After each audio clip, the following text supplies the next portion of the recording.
Lady Elisa ជាមួយនឹង Killian នៅជុំគ្នាក្នុងវិមាននេះ Lady មិនមានអារម្មណ៍ថាវាចម្លែកទេឬសរុបមកគឺនិយាយដើម្បីតែចង់បញ្ឆិតបញ្ឈៀងខ្ញុំគេនិយាយដូចជាដៃគូសន្ទនានោះគ្មានតម្លៃអ្វីទាំងអស់ទាំងដែលដឹងថាស្ថានភាពពេលនេះ Killian មិនចូលចិត្តខ្ញុំហាក់ដូចជាពិបាករកមនុស្សដែលមានសីលធម៌នៅក្នុងគ្រួសារនេះណាខ្ញុំមិនខ្វល់ទេថាយ៉ាងម៉េចនេះជាកាតព្វកិច្ចរបស់ Lord Cliff ដែលទៅត្រួតពិនិត្យដែនដីតើខ្ញុំមានសិទ្ធិបញ្ចេញមតិឬបើសិនជាខ្ញុំមិនចង់នោះខ្ញុំចង់មានន័យថាទោះយ៉ាងណាក៏ដោយបាននិយាយដែលស្មោះត្រង់ទៅការដែលយក Lady Elisa ទៅជាមួយនោះវាហាក់ដូចជាលើសបន្តិចគឺអាត្មានិយមការធ្វើដំណើរតាមរទេះសាសរយៈពេលយូរនោះគឺពិតជាគួរឲ្យធុញទ្រាំណាស់ហើយ Lady Elisa ក៏មិនមែនជាភរិយារបស់ Lord Cliff ឯណាវាអាចនឹងបង្កើតជាពាក្យចចាមអារាមដែលទប់មិនជាប់ពេលនោះតើលោកអាចក្រាបរងបន្ទុកទាំងនេះបានដែរឬ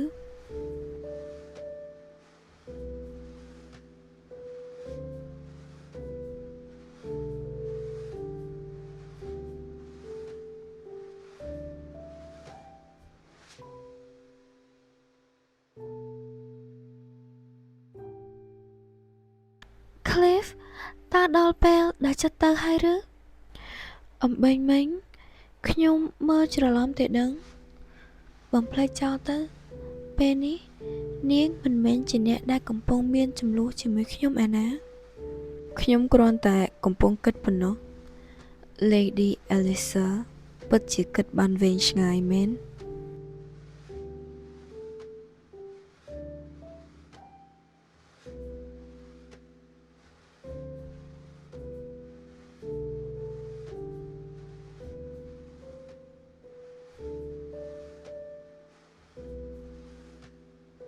ហេតុអ្វីបានជានាងលោកប្រុសតូចគឺពិតជាមនុស្សដែលមានចិត្តសប្បុរសមែនសូម្បីតែពេលនេះ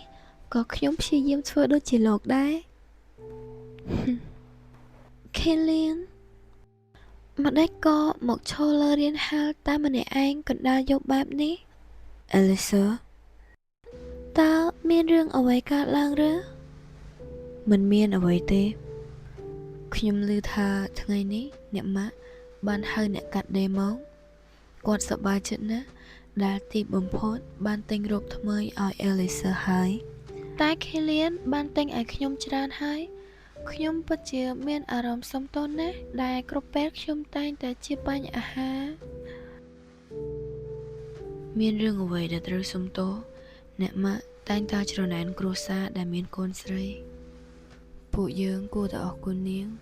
ដែលជួយមើលថែពួកយើងបានយ៉ាងល្អស្វាមីនិងកូនប្រុសទាំងពីររបស់គាត់ធំឡើងសុទ្ធតែជាកងកម្លាំងខ្នែបអ្នកម៉ាក់តែងតែប៉ងប្រាថ្នាចង់បានកូនស្រីជានិច្ចគាត់ក៏ចង់ទិញសម្លៀកបំពាក់ឲ្យ Lady Edith ដែរចង់ឲ្យ Lady សប្បាយចិត្តអំឡុងពេលជាភរិយារបស់ Killian មានន័យថាយ៉ាងម៉េចថ្ងៃនេះ Lady Edith គឺមិនចង់សំបីតែទិញសម្លៀកបំពាក់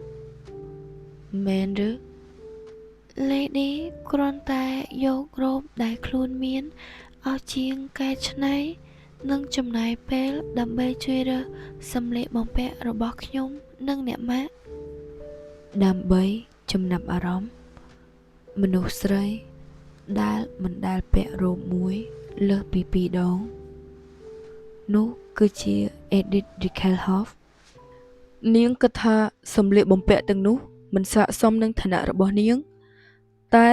ជួយជ្រើសរើសវាសម្រាប់អ្នកម៉ាក់និង Elisa ខ្ញុំប្រកាសចិត្តណាស់ថា Edith មិនមែនគិតបែបនោះទេនាងធ្វើបែបនេះជាការប្រឆាំងក្នុងថ្ងៃមង្គលការឬទាំងដែលសម្ដែងធ្វើដូចជាមិនបានរំពឹងអ្វីសោះខ្ញុំនឹងចាំមើលថ្ងៃដែលនាងត្រូវបានលាតត្រដាង ត្រឹមត្រូវហើយនាងពិតជាថោកទាបណាស់ខ្ញុំមិនបានចង់ឃើញរបស់ដែលគួរឲ្យខ្ពើមទាំងនោះទេ Killian ដូចជាលោកធ្វើឲ្យខ្ញុំឈឺចាប់ដើម្បីតែការពេញចិត្តរបស់ខ្លួនឯងតែប៉ុណ្ណោះទេ Killian តើលោកស្អប់ Edith ខ្លាំងណាស់ឬស្ត្រីម្នាក់នោះគឺជាអសេរពិសពេលនេះនាងគ្រាន់តែក្រាបនឹងដីតែប៉ុណ្ណោះនៅពេលដែលគ្រប់គ្នាទុកចិត្តនាងនឹងបង្ហាញចង្គមឡើងវិញ Killian ពេលនេះខ្ញុំគួរតែរកអ្នកច្នៃម៉ូដថ្មីដែលត្រូវតាមចិត្តរបស់នាងបើនៅបន្តបែបនេះវាមិនមានរឿងល្អដល់កេរ្តិ៍ឈ្មោះរបស់យើងទេ Lady Edith ទឹកអប់ដែល Lady តែងតែប្រើគឺអស់ហើយតើខ្ញុំគួរតែតាក់ទងទៅជាងទឹកអប់ទេទឹកអប់ឬអូខ្ញុំយល់ហើយទឹកអប់គឺមិនអាចកើតឡើងវិញដូចជាវេទមន្តទេគឺត្រូវចំណាយលុយដើម្បីទិញវាលុយខ្ញុំត្រូវចំណាយលុយរបស់ខ្លួនឯងឬខ្ញុំតែងតែសន្សំលុយដើម្បីស្ថានភាពដែលមិនអាចនឹកស្មានដល់ជានិច្ចលើកមុនពេលដែលការច្នៃរ៉ូបខ្ញុំក៏បានឲ្យគេដកយកត្បូងពេជ្រយកមកដែរ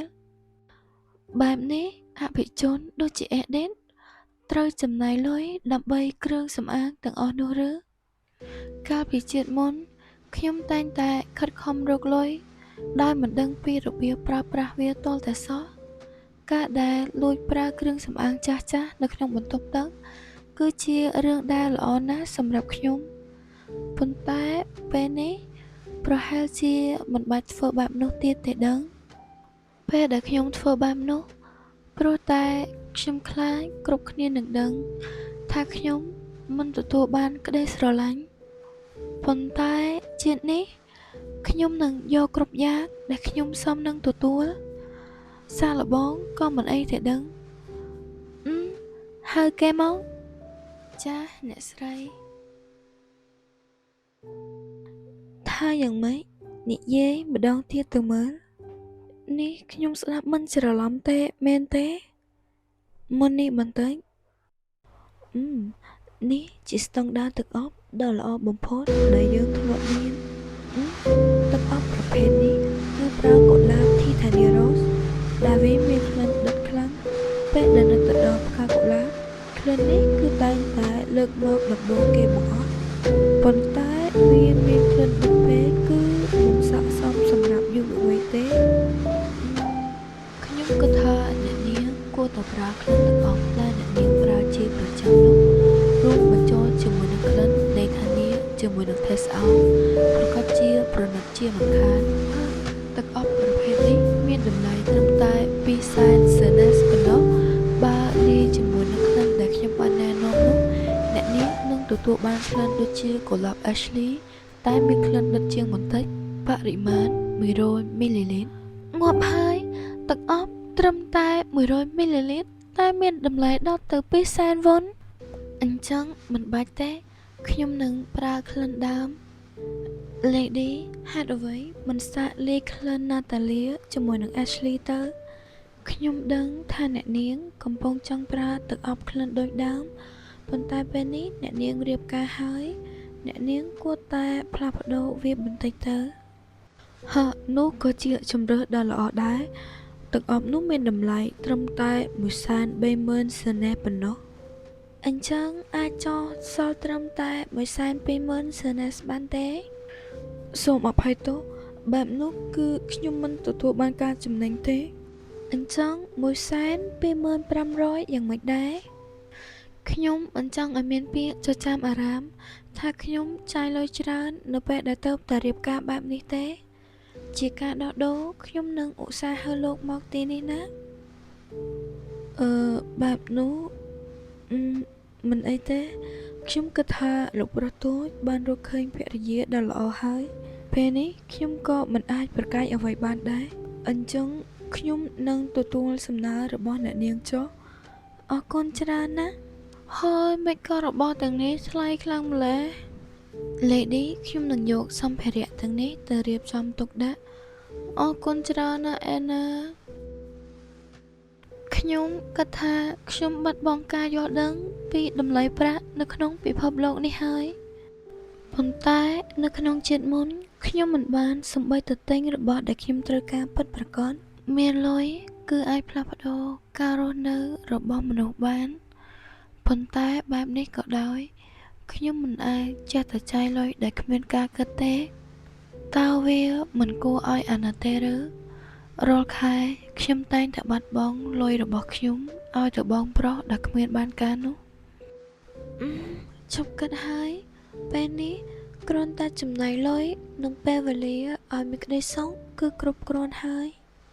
អេណាខ្ញុំនឹងទៅសាល assistant បន្តិចទៀតនឹងត្រឡប់មកវិញចាស់ lady វ៉ាវទីនេះពិតជាធំខ្លាំងណាស់ខ្ញុំមានអារម្មណ៍ដូចជួលសារមន្ទីរមកមើលនៅផ្ទះអញ្ចឹងអូខ្ញុំមិននឹកស្មានថា Rachel Hoff ចូលចិត្តសិល្បៈដែរសោះប្រហែលជានាងនៅខុសកន្លែងទេដឹងពិតជាគួរឲ្យចម្លែកចិត្តណាស់ហេតុអ្វីក៏គេចង់មានរឿងទៀតហើយត្រូវហើយពិតជារឿងដែលគួរឲ្យចម្លែកចិត្តមែនគ្រាន់តែជាផ្ទាំងគំនូរមួយហេតុអ្វីក៏អាចផ្ទុកអារម្មណ៍បានច្រើនកុះករបែបនេះបង្ហាញពីទុក្ខវេទនានិងសោកនាដកម្មដ៏គួរឲ្យសោកសៅយ៉ាងល្អឥតខ្ចោះតាមរយៈបុរសដែលជីសេះនោះគឺកំពុងតែចង់បញ្ចប់សោកនាដកម្មដ៏ឃោរឃៅមួយនេះឲ្យបានលឿនបំផុតមើលទៅវីរៈបុរសមួយនេះមិនចង់បានការកោតសរសើរពីនរណាគេទាំងអស់ព្រោះសង្គ្រាមមិនមែនជារឿងគួរឲ្យស្ញប់ស្ញែងទេគំនូរនេះគឺគូរឡើងដើម្បីរំលឹកដល់ជ័យជំនះរបស់ជីតារបស់ខ្ញុំក្នុងការបង្ក្រាបកងកម្លាំងរបស់យ៉ាណុកអញ្ចឹងមានន័យថាអ្នកដែលនៅក្នុងគំនូរនេះគឺខ្ញុំប្រកាសថានាងមិនបានដឹងពីសិល្បៈមួយនេះប្រកាសណាស់ត្រូវហើយខ្ញុំមិនដឹងទេខ្ញុំក៏មិនដែលដឹងថានាងចូលចិត្តសិល្បៈដែរហេតុអ្វីបាននាងមកទីនេះលោកមិនដែលឮទេឬនៅពេលដែលមនុស្សម្នាក់កាន់តែធំចំណង់ចំណូលចិត្តក៏កាន់តែផ្លាស់ប្ដូរអញ្ចឹងតើនាងមានសិល្បករណាដែលពេញចិត្តទេអធិស្ឋានផងខ្ញុំតើបតែចាប់ផ្ដើមចូលចិត្តសិល្បៈខ្ញុំមិនដឹងនោះទេគ្មានសំបីតែមួយឬនេះជារឿងគួរឲ្យអាម៉ាស់ណាស់ដោយដែលលោកបានដឹងថាគ្រួសារ Rachel Hoff គឺមិនចូលចិត្តសិល្បៈទេឈប់សិនអ្នកដែលនៅក្នុងរូបគំនូរនេះគឺវិចិត្រករម្នាក់ដែលស្គាល់គ្នាជាមួយលោកប៉ាចង់ឲ្យខ្ញុំធ្វើជាម៉ូដរបស់គាត់ខ្ញុំគ្មានជំរើសទេខ្ញុំមិនបានសួរគាត់ផងតើនាងកំពុងមើលអ្វីមិនមានអ្វីទេខ្ញុំសួរថានាងមើលអ្វីក៏មើលម្លេះគឺមិនមានអ្វីនោះទេគ្រាន់តែចំណុចពិសេសមួយដូចជារាងតូចបន្តិច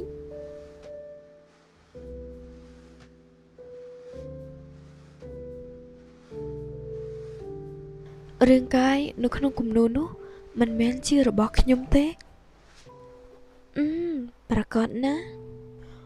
កូនរបស់អភិជនមិននឹងអាចអាក្រាតកាយនៅចំពោះមុខវិចិត្រករបានទៅនាងត្រូវហើយ